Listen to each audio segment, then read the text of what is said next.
We are back on MorningLine on this Monday, observance of Veterans Day today. There's going to be a parade in Nashville later today as well. Terry Wilson's with us. He's a Veteran Services Officer. He's out of Robertson County, personally responsible for working very hard with veterans to bring some $28 million plus into Robertson County alone. That's the type of benefits available for veterans there. Of course, money's coming to Davidson County, Wilson County as well, but he does a fine job. It's good to have you on this morning. Thank you. I appreciate it. Glad to be here. We're going to take calls and questions from folks about the type of benefits that are available out there for veterans, and you've heard him say it in the first segment. There are folks out there that can qualify, that can benefit from this money, that don't know it. And so, yeah, we've got to do that and get the word out. Let's go to a caller waited through the break, and first up is Toy. Good morning, Toy. Good morning. How can we help you? Yes, sir. I had a question about the way that they treated the people that I was in from 77 through 83. And full-time Army, and they had, I was a 45 Bravo, I mean a 45 Kilo, and I helped the 45 Limas, and, you know, working on the inside of tanks, tank turret, and artillery repair, and we were actually doing asbestos burns, putting the 240 machine gun mounts in those things, back in like 78, last part of 78, early part of 79, on all the tanks and artillery pieces. Yep. And the VA, they told me that just because that I smoked, that I didn't have no right to even be tested for mesothelioma. And now I see attorneys on TV saying that it doesn't matter whether you smoke cigarettes or not, you know, back in those days. And I was just wondering, you know, what was going on with that. Fair question, yeah. Because you're saying you inhaled some of that asbestos, right?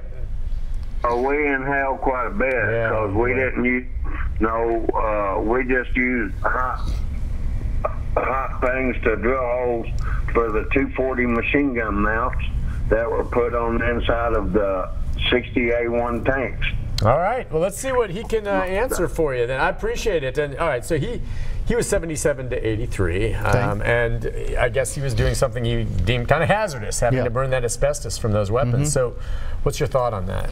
Well, one of my things would be is that if we have seen a lung specialist to where they've done any testing on this, to where they've done any x-rays, the big thing for asbestos, we have to have a diagnosis of asbestosis. Okay. So that's actually saying that there is asbestos in the lungs, and so it's determined at that point in time. So it's looking at the diagnosis that's going on.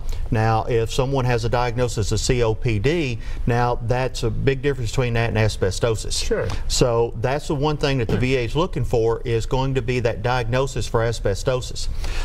So necessarily him being a smoker wouldn't preclude him from getting the benefit if you can prove that there's asbestos in your lungs. Whether you're a smoker or not shouldn't matter. That's right. At that point in time, that starts changing the burden of proof. It's the evidence. Okay, but hang on. I just want to see then. So do you know, have you had your lungs tested to see if there's the presence of asbestos in there, Toy?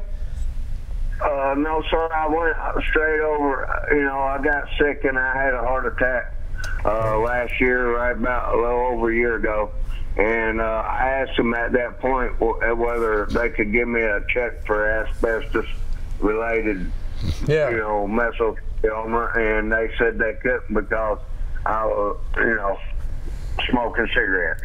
So, okay, well. Now, typically, now if he's going to the VA for all of his health care, if there is some lung conditions that are going on, as they're advancing through and requesting for referral to go into pulmonary to have the lung condition checked and investigated further, I'm sure that they would probably do that.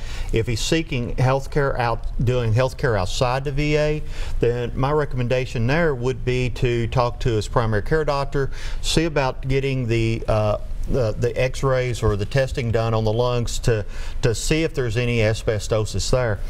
The other thing too, being a tanker, that I would want to start asking about is if he's got ringing in ears because of being in the tank, the loud noises from that.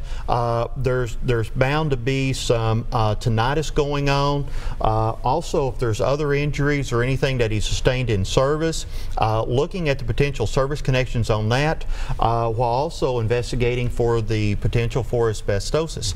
So, and looking at that. And the main thing is trying to get to where you have a lung specialist that may actually determine, saying, okay, these were the exposures you had in service, so I feel, in my medical opinion, that is at least as likely as not that this is what caused your problem, which puts it at a 50% level for the veteran. So it does put them, it puts the burden then back on the VA to say, no, this did not cause this. So how would that work then? Let's say he goes, and now based on what we've said, he goes to a doctor and he has some testing done and he's get x-rays to prove that there's asbestos in my lungs. Yeah. And he makes the connection that this asbestos is here from the work I did when I was in the military back in the 70s. So does he then go to a service officer like yourself with that information? Yes. And I want to remind folks that what you do not charge. Right. There are folks out there that do. Yes. And I want you to be clear on, you know, some of these folks, these services I thought are supposed to be free, but there are some out there advertising that they will help you apply for your service benefits for a fee. How do you feel about that? Well, I've got some very strong feelings against that. Because the veterans are the ones who earn this money. And I understand that their time is valuable to them, but for county service officers, our pay is funded by the taxpayers within the counties that we work. So we work for the citizens of our county, and so they need to see a return on their investment. So that's why we work as hard as we do to do the things for our veterans. And it's giving back to our veterans. Organizations out here that charge for this, some of them are taking up to 5 months of pay of what the veterans will get. That can amount to, if a veteran gets full 100% benefits, that could be $15,000 that is going back to this organization. Well, for the same thing that they're doing in the same paperwork, we don't charge for what we do. Service officers within the American Legion, the Veterans of Foreign Wars, DAV, AMVETS, we don't charge for what we do. We do it out of service to our fellow veterans because they're the ones who need the money. If they're needing to work on a claim, if they're needing to get for pension, they've already suffered enough. They don't need to suffer more. They're already hurting. We need to be able to get them the compensation and the funds that they need to go ahead and help them with their quality of life. Unfortunately, when some come to me, they're already starting to face some of those in-life decisions. They may already have stage 4 lung cancer. And so we're trying to push and get everything together to get that claim in before that veteran passes so that they can be active in their claim.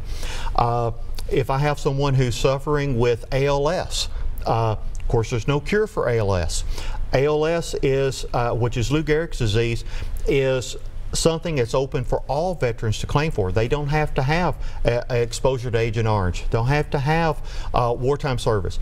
It just says that with Lou Gehrig's disease, all veterans are at a higher rate of having that than other veterans are. Yeah, and by the way, so you're saying though that by going to you or to service officers like yourself, it shouldn't cost and won't cost them anything, and they can still get, I mean, I wonder if you're so overburdened, would they argue maybe, hey, if I go to one of these people I pay for, well, it'll be quicker because, you know, I mean, Terry's great, but he's so busy. Is that fair to argument to make? Well, and then some of them will say, well, we do this and our attorneys, we can get this through faster. Yeah, right. What do you say to that? They have the same avenues that we have. Okay. But I feel that we have one advantage. The majority of our paperwork as county service officers, we send it through the Tennessee Department of Veteran Services, who we work in partnership with. So we send our paperwork in electronically to them, and then they're able to upload that paperwork directly into the VA system.